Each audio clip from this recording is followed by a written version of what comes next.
Mi nombre es Daniel.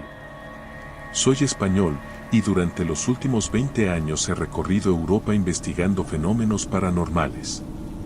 He dormido en castillos embrujados, he caminado por hospitales abandonados donde aún huele a muerte, he grabado psicofonías en prisiones que deberían haber sido derribadas hace décadas.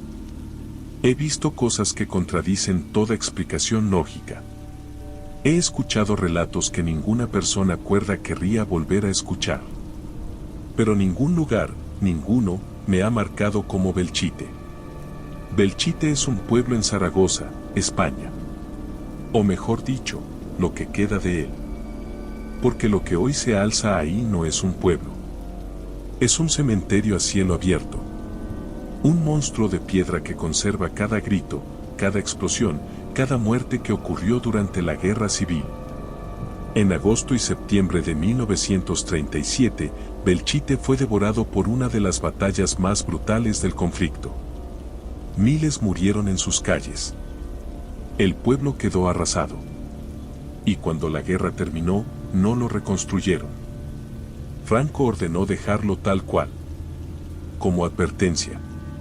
Como cicatriz. Y así sigue, 87 años después, congelado en el tiempo, respirando tragedia. Yo fui a Belchite en octubre de 2023, acompañado de mi equipo de investigación. 3 noches. 3 noches enteras grabando, explorando, buscando respuestas. ¿Y lo que vivimos allí? Lo que escuchamos. Lo que vimos. Me cambió para siempre. Hoy te voy a contar lo que pasó en Belchite. No como mito. No como historia. Sino como testimonio. De alguien que estuvo ahí. Que lo escuchó. Que lo vio. Y que jamás, jamás podrá olvidarlo. Antes de contarte lo que viví, necesitas entender lo que ocurrió en Belchite. Porque, sin ese contexto, nada de lo que voy a decirte tendrá sentido. Y te lo advierto, una vez que conozcas la historia, vas a entender por qué nadie debería caminar allí de noche. Agosto de 1937. La Guerra Civil Española está en su punto más sangriento. El bando republicano, desesperado por una victoria decisiva, lanza una ofensiva en Aragón. Entre todas las posibilidades, un pequeño pueblo aparece marcado en los mapas, Belchite. No por su tamaño, sino porque era un punto clave para avanzar. El pueblo está defendido por unos 3.000 soldados nacionales. Hombres jóvenes, cansados, hambrientos, pero atrincherados. Con órdenes directas, resistir hasta la muerte. Y el 24 de agosto empieza el infierno. 30.000 soldados republicanos rodean el pueblo. Artillería pesada. Tanques. Aviación. Belchite queda atrapado en una tormenta de fuego durante 14 días seguidos. Las bombas caen día y noche. Las calles se vuelven un laberinto de humo, polvo y gritos. Los combates son cuerpo a cuerpo. Casa por casa, sótano por sótano, iglesia por iglesia. No hay civiles. Todos fueron evacuados antes del asedio. Solo quedan soldados, miles de soldados matándose en pasillos estrechos donde la luz del sol nunca entraba. El calor de agosto es insoportable. Los cuerpos caen más rápido que las balas. Los cadáveres se quedan donde caen. Se hinchan. Se pudren. El olor es tan fuerte que muchos soldados vomitan mientras avanzan. No hay agua. No hay comida. No hay descanso. Y aún así, siguen luchando. El 6 de septiembre, después de 2 semanas de destrucción absoluta, Belchite finalmente cae. Los defensores se rinden. Pero no hay celebración. El pueblo es un cementerio. Cada edificio está destruido, cada calle cubierta de escombros, cada esquina marcada por sangre seca. Las cifras exactas nunca se supieron. Pero se calcula que entre 5.000 y 6.000 soldados murieron en esa batalla. 5.000 jóvenes con nombre, familia, sueños. 5.000 que quedaron enterrados bajo las ruinas, sin identificación, sin despedida. Y entonces sucede algo inexplicable. Después de la guerra, Franco ordena que Belchite Viejo no sea reconstruido. Que se quede tal cual. Congelado en el tiempo. Un monumento. O quizás, un recordatorio. Mientras tanto, Belchite Nuevo se construye a 1 kilómetro de distancia. Y las ruinas quedan allí abandonadas. Calles vacías. Edificios quebrados. Sombras alargadas. Un museo a cielo abierto. Pero también algo más. Mucho más. Porque hay cosas que no se fueron con la guerra. Los que hemos caminado por Belchite de noche lo sabemos. Sabemos que hay pasos que suenan donde no hay nadie. Sombras que cruzan entre muros rotos. Susurros que viajan con el viento. Y lo peor es que, a veces, se escuchan voces de mando. Órdenes cortas. Respiraciones entrecortadas. Como si los soldados siguieran luchando. Como si todavía no entendieran que la guerra terminó. Y ahora sí, con esto claro. Puedo contarte lo que me pasó allí. Pero te advierto, después de escucharlo, nunca volverás a ver las ruinas de Belchite como un simple lugar histórico. Porque aquel pueblo nunca quedó vacío. Llegamos a Belchite al atardecer del 13 de octubre. Éramos 4, yo, mi compañera investigadora Laura, y los técnicos de audio y video, Marcos y Alba. Teníamos todos los permisos. Las autoridades locales sabían exactamente dónde íbamos a estar. Llevábamos equipo profesional, grabadoras de alta sensibilidad, cámaras infrarrojas, termómetros digitales, detectores EMF, baterías de respaldo, todo lo necesario para una investigación seria. El plan, pasar 3 noches dentro de las ruinas. Documentar cada anomalía. Registrar psicofonías. Capturar cualquier evidencia de actividad paranormal. Pero en cuanto cruzamos el arco de la villa, entendí que este lugar no era como los demás. Lo primero que sentí fue peso. No miedo. Peso. Como si el aire fuera más denso, como si costara más respirar.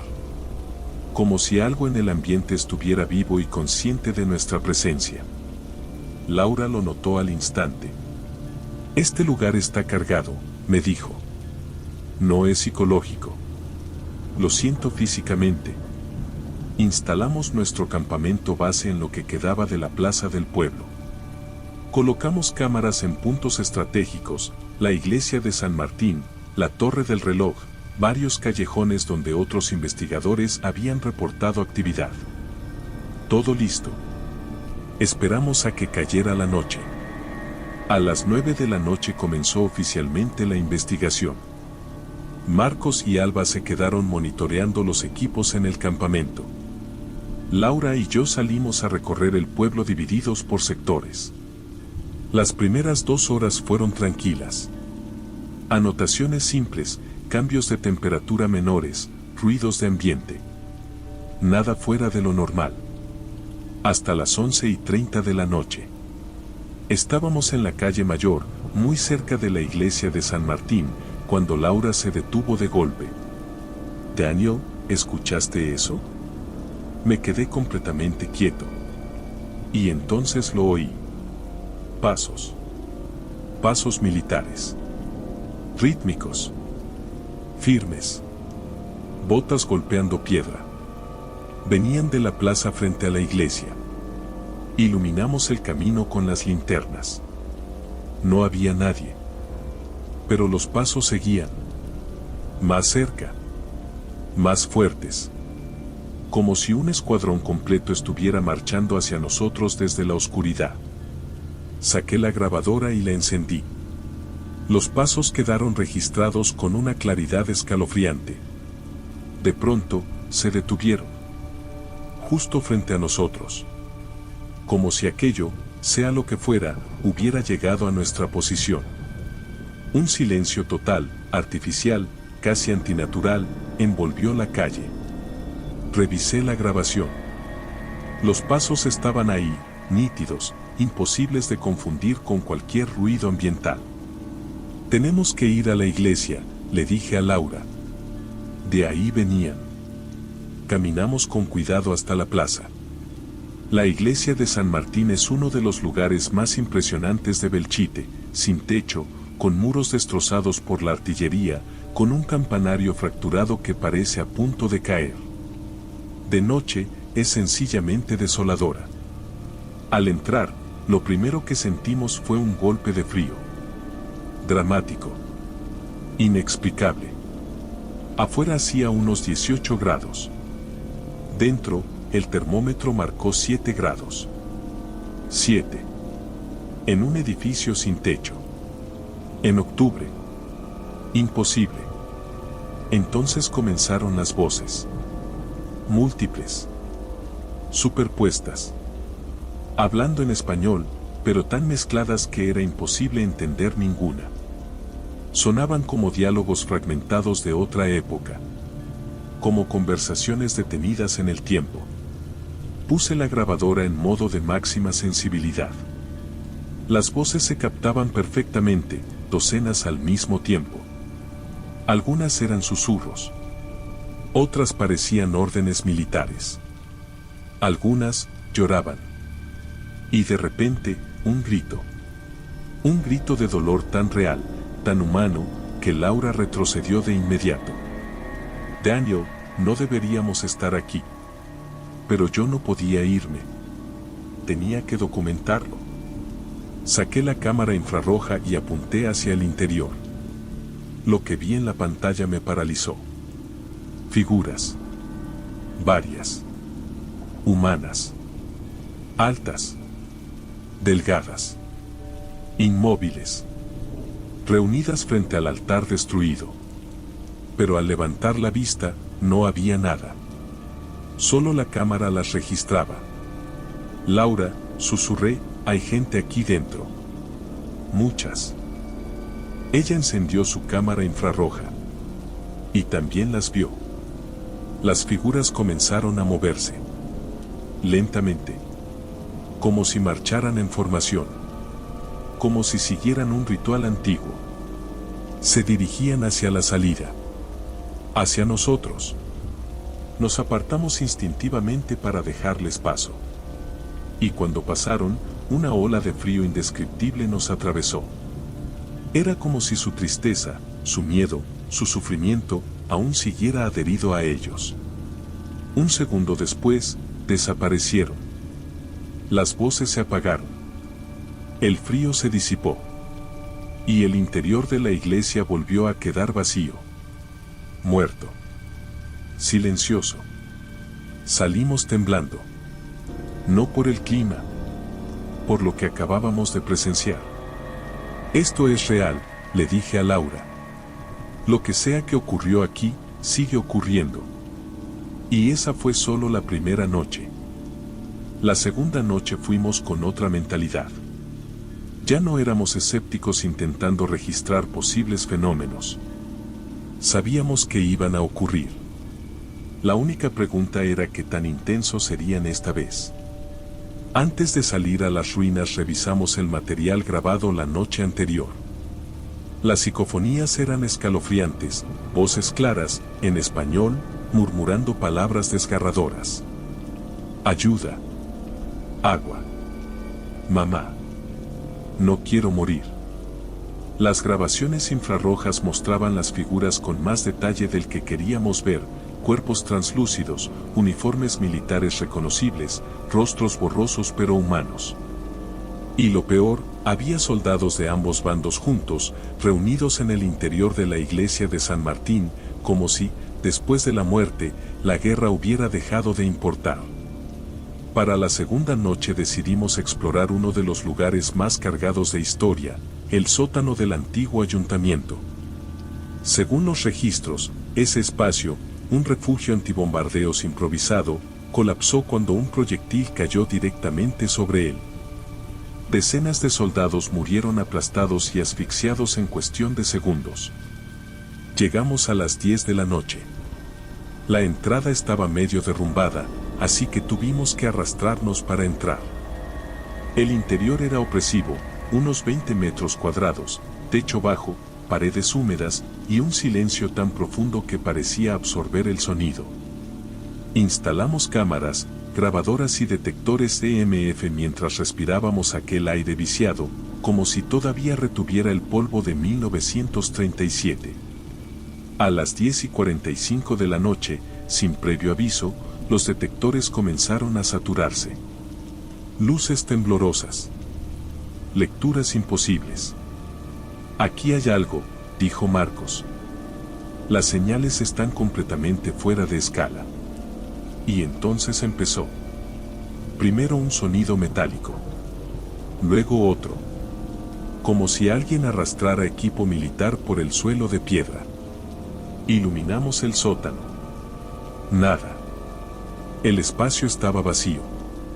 Pero el arrastre seguía, más rápido, más caótico, como si varias personas estuvieran moviéndose frenéticamente alrededor de nosotros. Después vinieron las voces. No eran murmuros como en la iglesia. Eran gritos. Órdenes desesperadas. Pánico puro. Cubríos. Vienen más. No, no, no. Era como estar atrapados en el centro de una batalla que había ocurrido décadas antes. Y de pronto, sin aviso. La explosión. No fue imaginada. No fue simbólica. Todos la escuchamos. Todos la sentimos. Un estruendo brutal llenó el sótano. La onda expansiva, aunque físicamente imposible, nos lanzó al suelo como si hubiéramos estado en medio de un bombardeo real. Los oídos nos zumbaban. El pecho nos ardía. El polvo se levantó del suelo de piedra. Luego llegó el silencio. Pero no el silencio normal del sótano. Era el silencio después de la muerte. Alba estaba llorando. Acabamos de morir, murmuraba. Acabamos de sentir cómo murieron ellos. Revisamos las grabaciones inmediatamente. Las grabadoras habían captado la detonación con una claridad aterradora. Las cámaras mostraban un flash blanco violento, y cuando la imagen se estabilizó, parecían verse cuerpos translúcidos en el suelo. Docenas. Inmóviles. Congelados en el último instante de sus vidas. Laura no quiso esperar más. Tenemos que salir de aquí, dijo con voz firme, temblorosa. Ahora. No discutimos. No analizamos. Solo salimos arrastrándonos por el túnel estrecho, jadeando, como si acabáramos de sobrevivir a un ataque. Nadie durmió esa noche. Nos quedamos en el campamento base, con las linternas encendidas, repasando las grabaciones una y otra vez, tratando de darle sentido a lo que habíamos vivido. Porque lo del sótano no fue un simple fenómeno paranormal. Fue un eco traumático, una herida abierta en el tiempo, repitiéndose una y otra vez durante 87 años. Y nosotros acabábamos de quedar atrapados dentro de ese recuerdo. La tercera y última noche fue distinta.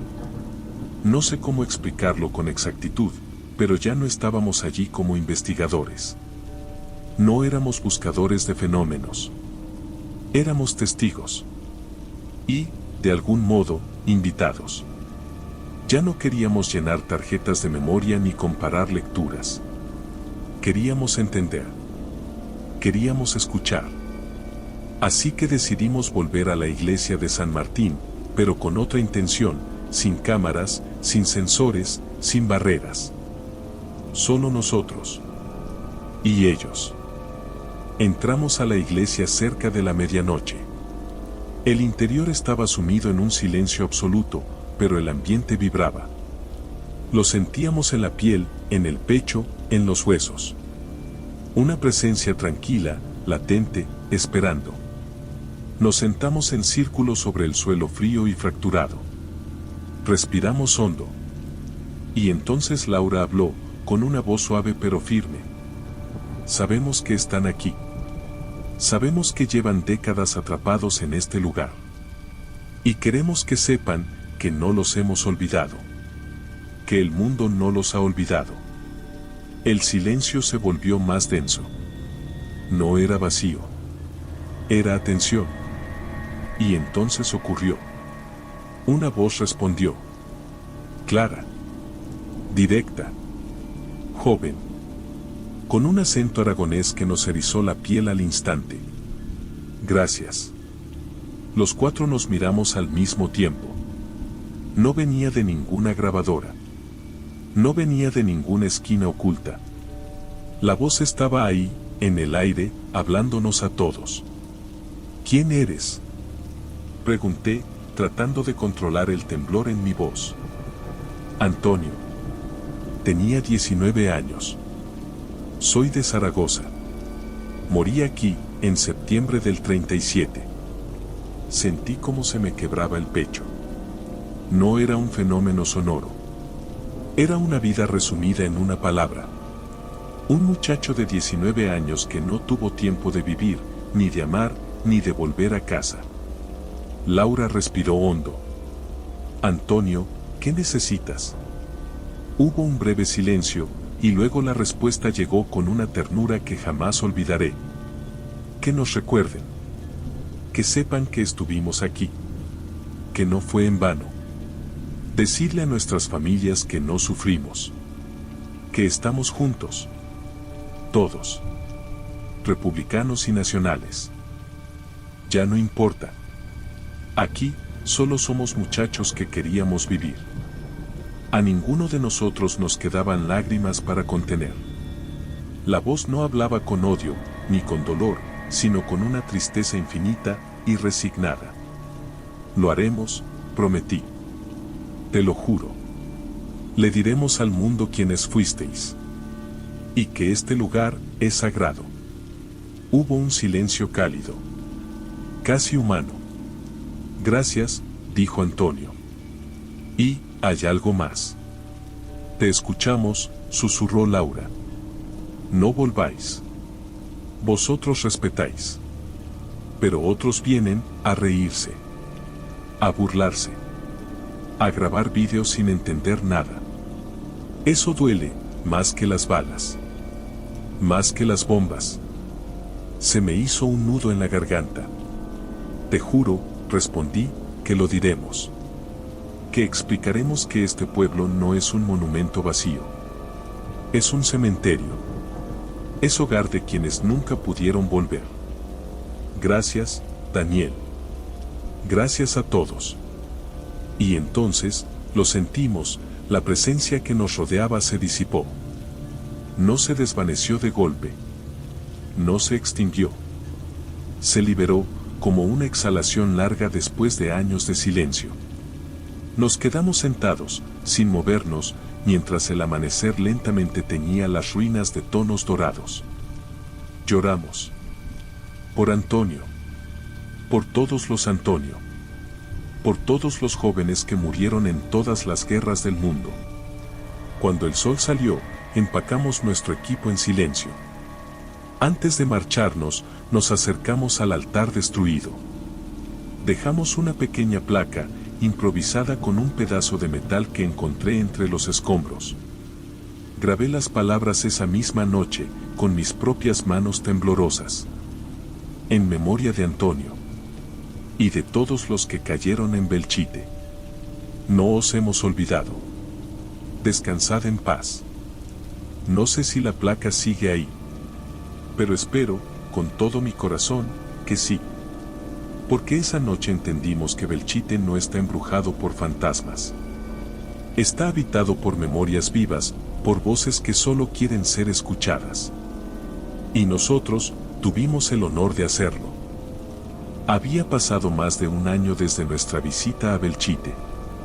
Más de un año, y aún pienso en Antonio todos los días. En su voz joven. En sus palabras rotas por el tiempo. En ese ruego desesperado de no ser olvidado. He investigado decenas de lugares desde entonces, pero ninguno me ha marcado como Belchite. Porque Belchite no es simplemente un pueblo embrujado. Es una herida abierta. Un testimonio silencioso. Una memoria que se niega a morir. Allí comprendí que el trauma no desaparece. Que el dolor queda impregnado en las paredes, en los escombros, en el aire mismo. Que cuando alguien muere de forma violenta, no siempre encuentra descanso. Los fenómenos de Belchite son reales. Están documentados. Voces que responden. Pasos que no tienen dueño. Ecos de explosiones que nunca terminan. Apariciones que repiten su última noche una y otra vez. Pero no son espíritus buscando asustar. Son soldados, pidiendo no ser borrados. Si algún día decides visitar Belchite, hazlo con respeto. No es un escenario. No es un lugar para selfies ni para bromas. Es un cementerio sin tumbas, un monumento hecho de ruinas, un recordatorio brutal de lo que la guerra nos arrebata. Camina por sus calles vacías. Mira las paredes perforadas por balas. Las casas abiertas al cielo. Las iglesias derrumbadas. Cada piedra rota representa una historia mutilada, un sueño que nunca se cumplió, una familia que jamás se recuperó. Y si escuchas algo, si sientes algo, no corras. Detente. Escucha. Tal vez sea Antonio.